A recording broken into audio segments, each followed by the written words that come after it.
When I was young, no, yeah, as you have mentioned, we are in Binondo. My great grandfather started the business in Binondo. Wow. So that was in the 1946, 46 pa yun. After 40 the plus, war. yeah, after the war. Wow. Yeah, so that time, the city has to be rebuilt. So Correct. that is why dun nag-start na that my great grandfather started selling things that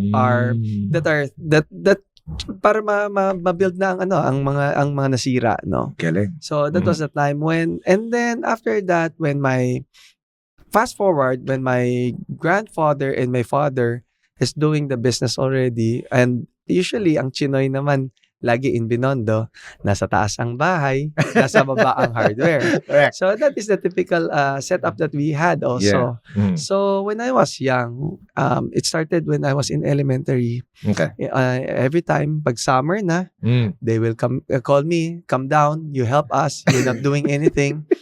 So that is where it started, when I don't really have that interest that time, because when you are young, you just want to keep on playing. I want to do this. Yes. So that time, what they did is that they gave me pag whole day 50 pesos. Oh. Pag half day 25 pesos lang. Yeah.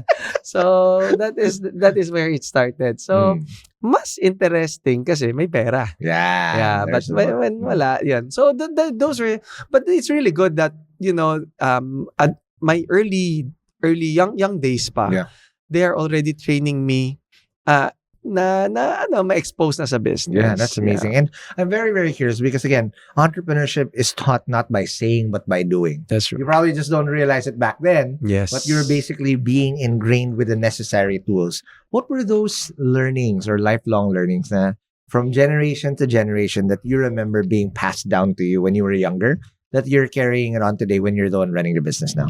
The most important that they have taught me, from my grandfather up to my father, is that we have to be being trusted by our suppliers, by our customers. Yeah. Because when you broke that trust, definitely, the industry is just small. Correct. So suppliers, especially international suppliers, they will know what's happening in the market. So once na nasira ka na, wala na. And same as with the customer.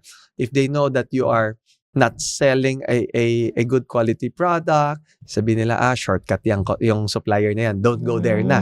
So that is something that you have to really balance. Like, you want to make a little bit of profit and at the same time good quality. And of course, you should be trusted by all of this customer and totally makes suppliers. Sense.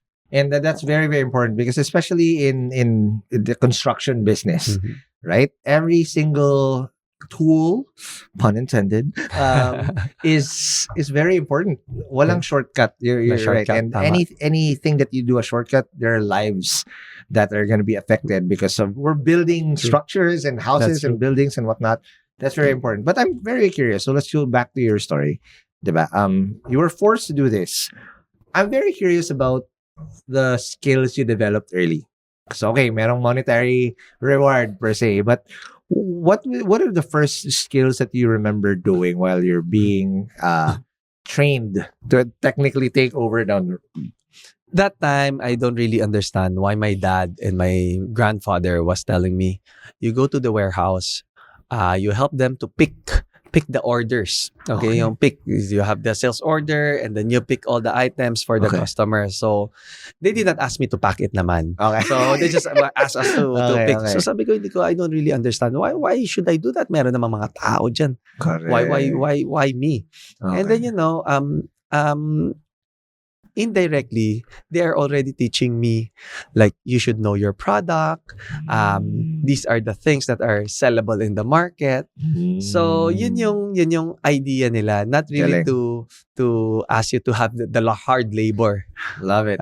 Yeah, no, totally understand. And now that deep knowledge, pretty sure in just even when your eyes are closed, you know what's good and what's not in a environment where the hardware is. But I'm very curious now. Let's talk about your studies. So obviously, you were also raised in the hardware. Yeah, that's where the education, informal education, comes through. But I'm curious about where what that was like when you started studying, and what did you take up that probably added more wrinkles to what you're being taught in the ground?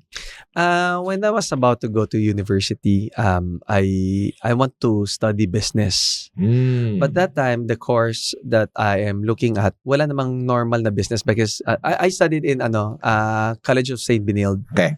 So they don't have really like business management. Wala pa nga. So that time they are just offering computer studies or export management. Sabi ko, oh, kabaliktaran ng import-export. So I went to export management. Got it. Amazing. So when you did export, what are the things you learned there na probably helped you understand? Because technically when you do export, yes, that's outbound. Pero whoever's receiving it, import yun sa kanila. That's right. So it's the other way around. What did that give you in terms of your understanding of how this works? Because eventually that will tie down to power tools and usually it's just the terms, like the Incoterms, what you call that, yung para mga shipping terms, yung mga ganon, same lang naman in the international space, diba? And at the same time, aside from having the export management as my major, there are a lot of subjects like accounting, finance, marketing. Got it. So yun yung mas na natutunan ko sa college. Got it. Now, while you were there, what did you do? Any side hustle, or were you still being forced to help sa hardware and whatnot? And how did that evolve as you say had a wider point of view? Kasi dati hindi mo gets, right? Like, why am I even doing this? This is my summer. That's right. But as you go along, that things start to piece together. The reason I ask this is because I have a lot of Chinoy classmates that took up entrepreneurship in UST. So yan, mga galing Uno, galing Sakya, galing Shanghai. So I totally get it, right? Half of my classmates are Chinoy. So I totally get how their point of view. And it's super profound because I remember taking up entrepreneurship. My classmates, before they even took up entrepreneurship, they knew that by their choice or they're not, whether they have a choice or not, they're going to eventually run a business. Me, I am the first generation. Okay. So I don't know what that means. So I had to learn. I'm the 0 to 1 guy. On your own. Ang hirap, right? But then, meron ng foundation eh. But how did that develop as you're studying? Did you do any other side hustle or any start new business per se? When I was in my college days, I am doing buy and sell. Buy and sell. I'm not really helping the business that time. Kasi I'm still studying, and then most of my time I'm in school. Correct. So, but on the side, I saw some friends like buying this, buy and sell. That time, uso pa yung mga nagbebenta ng cellphone, Nokia pa that time.